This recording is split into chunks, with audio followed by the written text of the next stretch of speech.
먼저 묵상이 필요한 이유는 첫 번째로 성경이 가지고 있는 자체적인 권위가 우리를 묵상으로 이끌어주는 것입니다. 그래서 성경의 권위가 묵상의 핵심입니다. 두 번째는 성경이 우리에게 구원과 영생으로 이끌기 때문에 그렇습니다. 세 번째는 경건에 이르는 중요한 훈련이기 때문에 그렇습니다. 성경 묵상을 빼놓고 경건 훈련을 논하기가 어렵습니다. 그래서 성경 자체가 갖고 있는 권위, 그 다음에 구원과 영생에 관한 책이기 때문에, 세 번째는 경건에 이르는 중요한 훈련이기 때문에 그렇습니다. 그러면 성경 묵상이란 무엇이냐?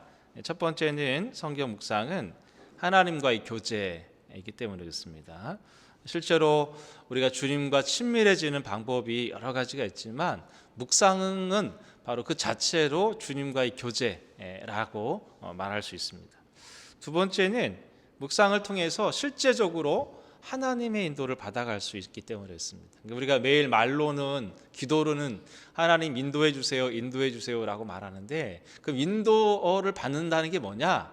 실제로 묵상을 해가면서 하나님의 인도를 받아가는 것을 말합니다. 세 번째는 묵상은 그 자체로 예배가 되는 것입니다. 그러니까 매일 성경 한 권만 가지고 있으면 어디에 있든 어떤 현장에 있든 그 성경 묵상책을 펴는 순간 바로 그 자리는 예배의 자리가 되는 것입니다. 오늘부터는 이제 실제적으로 묵상에 필요한 방법론들인데요.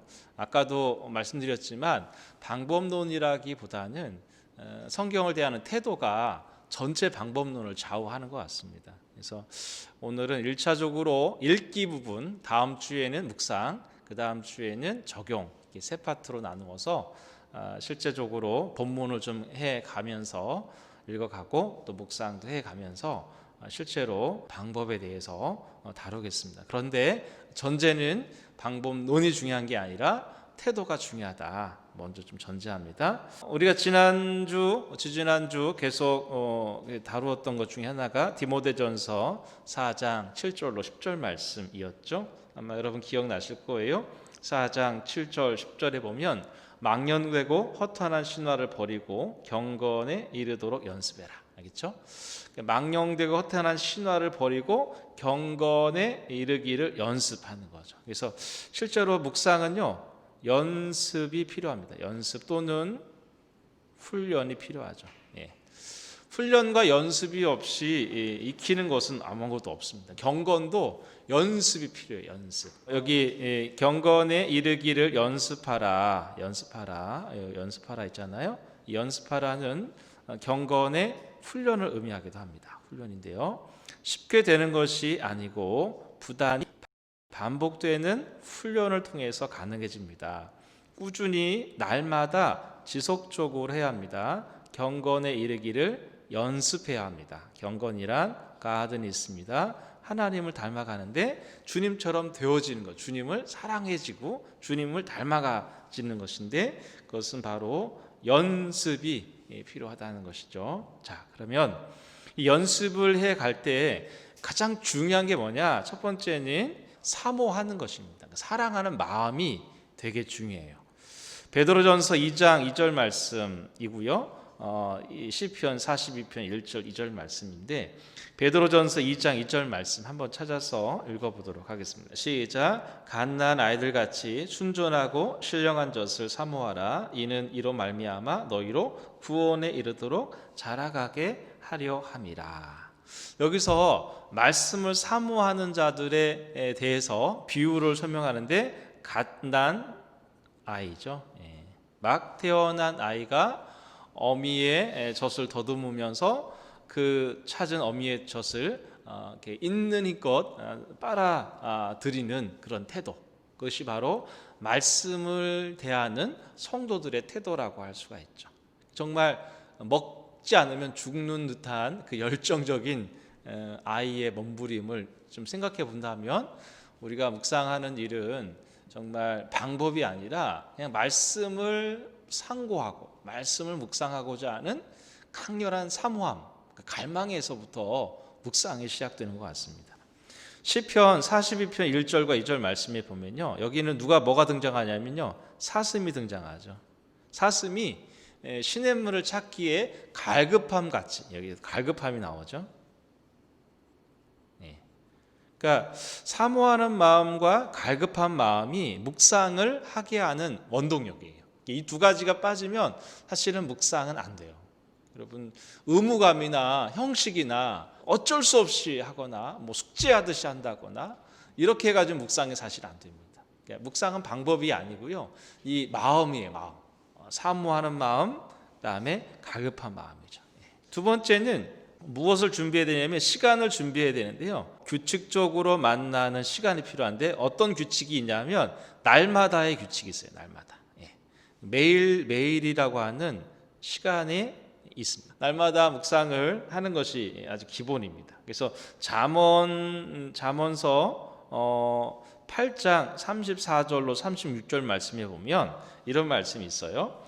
아들들아 이제 내게 들으라. 내 도를 지키는 자가 복이 있느니라. 훈계를 들어서 지혜를 얻으라. 그것을 버리지 말라. 누구든지 내게 들으며 날마다 내 문 곁에서 기다리며 문설주 옆에서 기다리는 자는 복이 있다.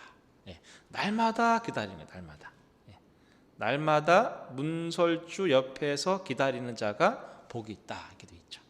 왜 그러냐면 하나님께서 우리에게 날마다 일용할 양식을 주기 때문에, 일용할 양식, 그 하루치의 양식을 주시기 때문에 그렇습니다. 뭐 1년치, 2년치, 3년치 양식을 주시는 게 아니라 날마다 일용할 양식의 법칙이 있습니다. 여러분, 거기 출애굽기 16장 4절에 보면 이게 만나 본문이거든요. 만나. 하나님께서 은혜로 만나를 주시는데 얼만큼 주시냐면 날마다의 규칙을 따라 주세요. 예수님이 마태복음 6장 11절에서도 그렇게 말씀하셨잖아요. 우리에게 일용할 양식을 주옵소서. 여기도 일용할 양식이거든요. 하나님이 아들 예수님이 우리에게 기도할 때 너 양식을 구하긴 하는데 어떤 양식을 구하냐면 하루치 양식을 구하라는 거예요. 그 다음 날은 또 그 다음 날의 양식을 구하듯이 매일매일 날마다의 양식을 구하는데, 왜 이렇게 날마다 주시냐면 날마다 하나님을 경외하게 하기 위함이죠. 이게 어디에 나오냐면 신명기 8장 3절로 5절에 보면 너희로 광야의 길을 걷게 하신 것은, 뭐 만나를 먹게 하신 것은 결론적으로 하나님을 믿고 하나님을 경외하는 법을 배우게 하기 위해서다라고 되어 있어요. 다음에 그러면 시간을 정할 때 언제 정하냐면 첫 시간, 모든 일을 시작하기 전에 하는 게 제일 좋습니다. 아침 일찍이나 새벽에 하는 게 묵상에는 가장 효과적인 것 같습니다. 시편 53편 3절 말씀에 보면 여호와여 아침에로 나와요. 아침에 주께서 나의 소리를 들으시리니 아침에 내가 주께 기도하고 바라리이다. 아침에가 시편 53편 3절에 두 번 반복됩니다. 그 다음에 시편 119편 147절에 보면 내가 새벽 전에 부르짖으며 주의 말씀을 바라싸우며 이렇게 되어 있거든요. 그러니까 시인이 아침에 새벽에 주의 말씀을 바라보았다 이렇게 되어 있거든요. 그런데 사실 현실적으로 이 도래울 지역, 또 일산 지역, 파주 지역은 출근이 주로 새벽에 이루어지잖아요. 사실 현실적으로 아침에 묵상하기가 직장인들에게는 사실은 버거운 시간이기도 해요. 그래서 한 가지 조금 제안을 하자면 모든 일을 시작하기 전, 이 정도 시간이면 어떨까 싶어요. 예를 들어서 아침에 일어나서 막 정신없이 씻고 새벽에 뭐 출근했다고 칩시다. 6시 전에 타고 들어가서 회사에 출근해서 사무실에 들어갈 때 그 업무를 시작하기 전 한 10분, 5분이라도 묵상할 수 있는 시간을 갖는다면 참 좋겠어요. 그러니까 하루에 업무를 시작하기 전 이 시간이 묵상을 하기에 참 좋은 시간인 것 같아요.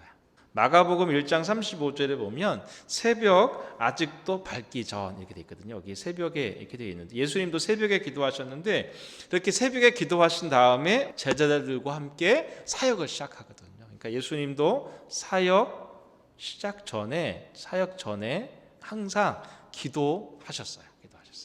한 가지 더 제안을 한다면 아침에 할 수 없는 경우가 있어요. 도저히 나는 아침형 인간이 아니라서 할 수가 없다 할 때 세 번째 제안은요, 저녁에 묵상을 하는 거예요. 저녁에. 저녁 묵상을 하는데 묵상 본문은 그 다음 날 거, 그 다음 날 본문을 저녁에 미리 묵상을 하고요. 아침에는 잠깐 일어나서 어제 한 묵상을 되새김질하고 아침을 시작하는 거죠. 힌트를 드리자면 시편 63편 6절로 7절 말씀 한번 찾아서 읽어볼까요? 시작.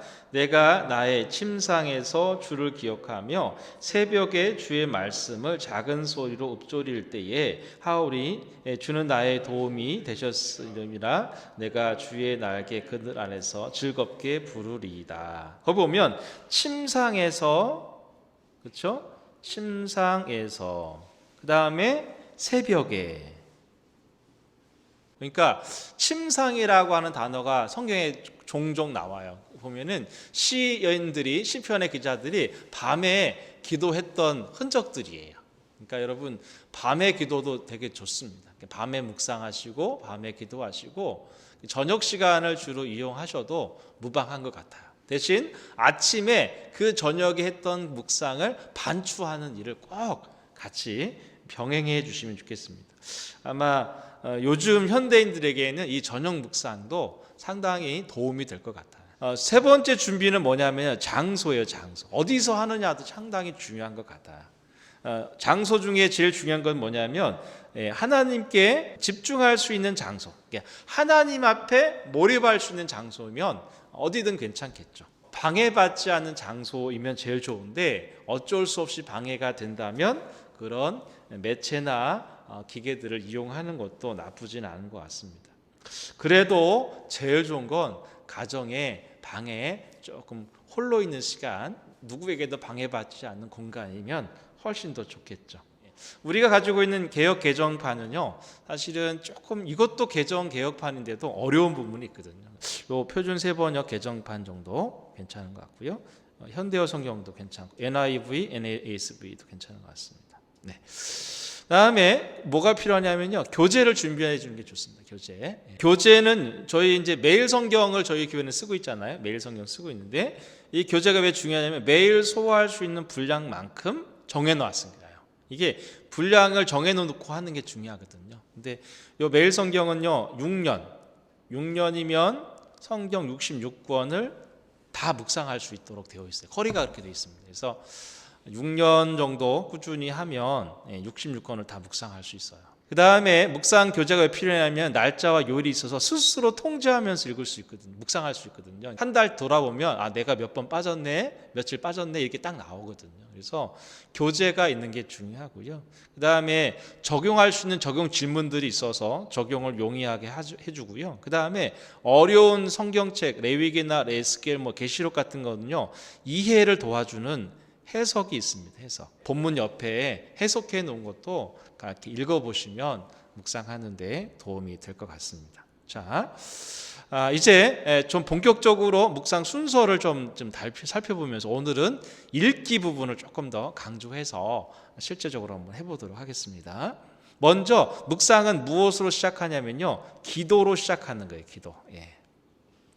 특별히 말씀을 깨달을 수 있도록 성령을 의지하는 게 되게 중요합니다. 묵상은요, 성령으로 시작해서 성령 안에서 묵상하고 성령으로 살아내는 거예요. 그러니까 묵상에서 성령을 빼면요, 아무것도 안 돼요.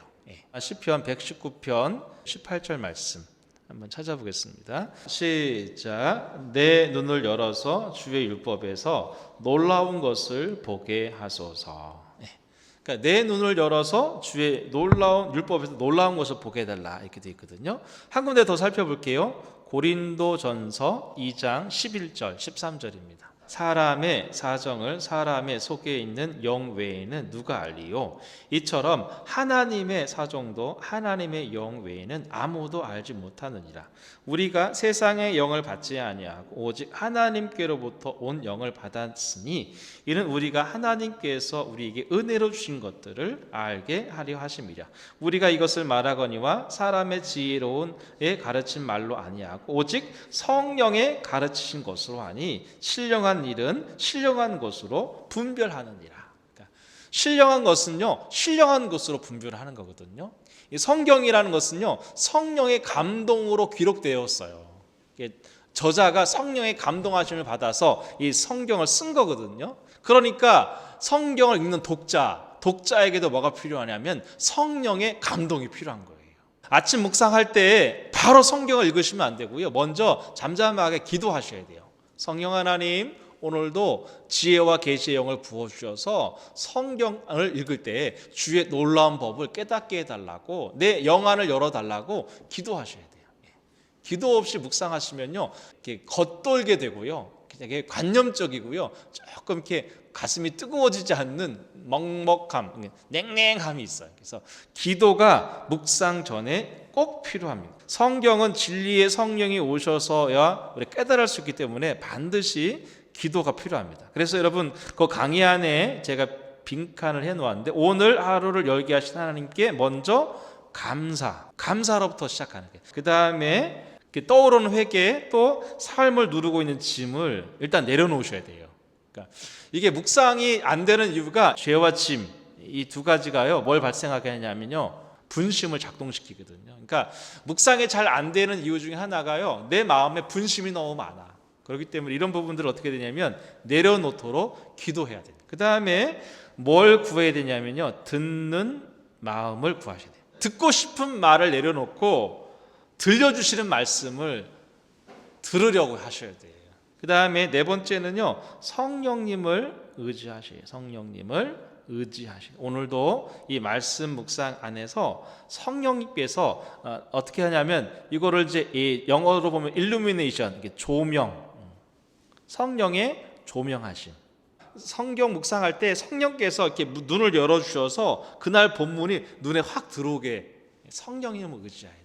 다음에 이제 읽기로 넘어가는데요. 이제 두 번째는 이제 읽기인데요. 기도, 그다음 읽기인데, 읽기가 잘 안 돼요. 사실은 우리 한국교회 성도님들이 읽기가 안 되는데, 우리의 읽기의 현 주소인데요, 읽기의 부재, 읽기가 전혀 안 된다. 이게 특별히 뭐가 안 되냐면 꾸준히가 안 된다. 꾸준히. 사실은 성경을 꾸준히 읽고 묵상하는 성도들이 많지 않아요. 자, 그다음에 뭐가 어려우냐면, 일반적으로 우리는 성경을 피상적으로 읽습니다. 되게 형식적으로 읽는데요, 이걸 어떻게 읽어야 되냐면요, 천천히, 그다음에 꼼꼼하게, 그다음에 반복해서 이렇게 읽으셔야 돼요. 피상적으로 너무 읽는데 이거를 천천히 꼼꼼하게 반복해서 읽는 훈련이 좀 필요합니다. 세 번째는 선택적, 편향적 읽기가 심해요. 이때 우리가 어떻게 되냐면 전체적으로 읽으셔야 됩니다. 전 66권 전권을 묵상하고 읽으셔야 돼요. 네 번째는요, 점치듯이 읽는데요, 이게 뭐냐면 이렇게 한 절 한 절 이렇게 요절식으로 좋은 요절만 빼서 읽는 거죠. 근데 그 요절 공부하는 게 중요하기도 하지만, 원래 성경은요, 문맥을 따라서 읽어야 되거든요. 문맥적 읽기. 그래서 쭉 한 장 전체를 앞에서부터 쭉 읽어가면서 그 5절을 해석할 때 4절과 6절에서 해석을 해야 되거든요. 그 다음에 어떻게 그럼 읽어야 되느냐? 첫 번째는 천천히, 꼼꼼히, 낯설게, 이렇게 읽으셔야 돼요. 대충 읽지 말고 천천히 읽으시고요, 꼼꼼하게 읽으시고, 형식적으로 읽지 말고 잘 아는 구절도 낯설게 읽으려고 하셔야 돼요. 낯설게.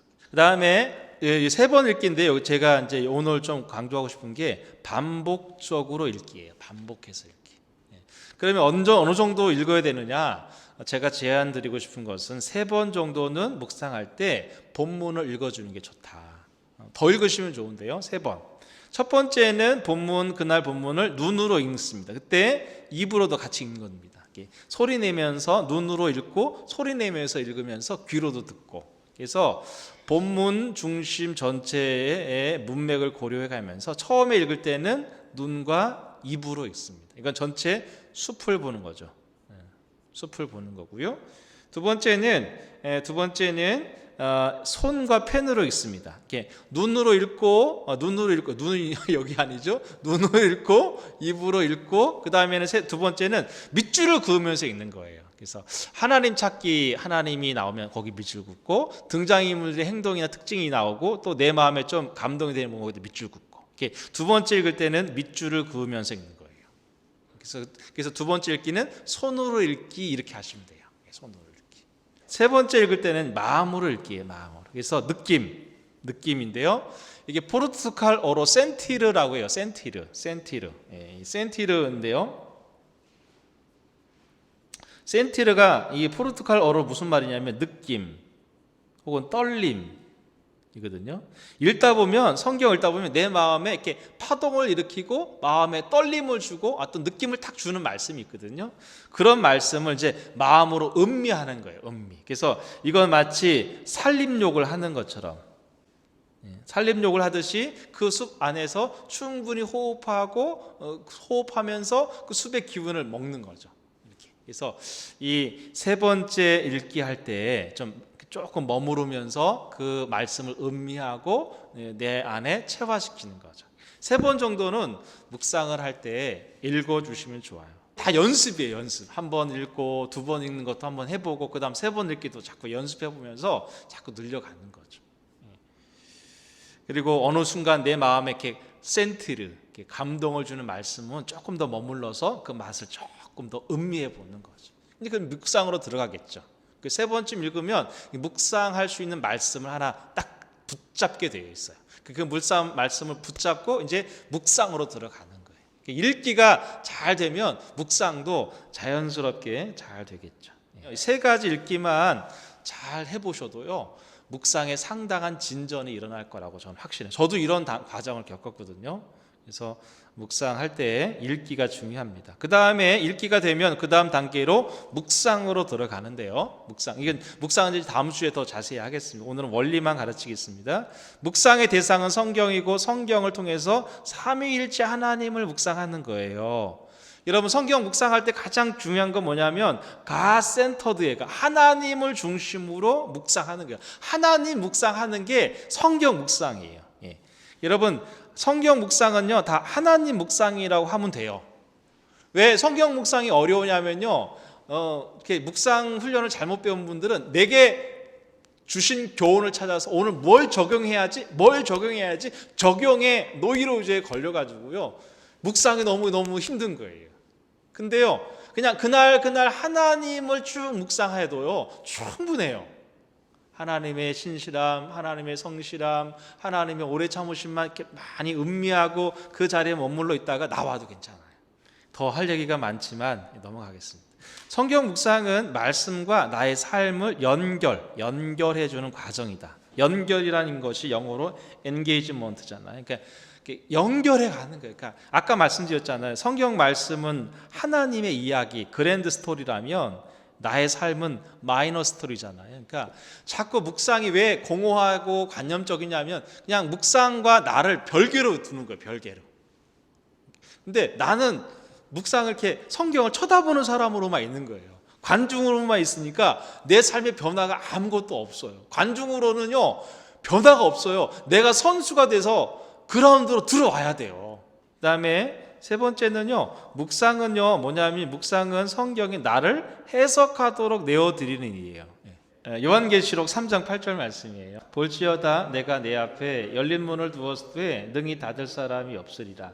내가 내 행위를 아노니 내가 작은 능력을 가지고서도 내 말을 지키며 내 이름을 배반하지 아니하였도다. 여러분, 거기 보면 이 빌라델피아 교회가 작은 능력을 가지고 있었지만 주의 말씀을 지켰다고 돼 있어요. 주의 말씀을 지켰다고요.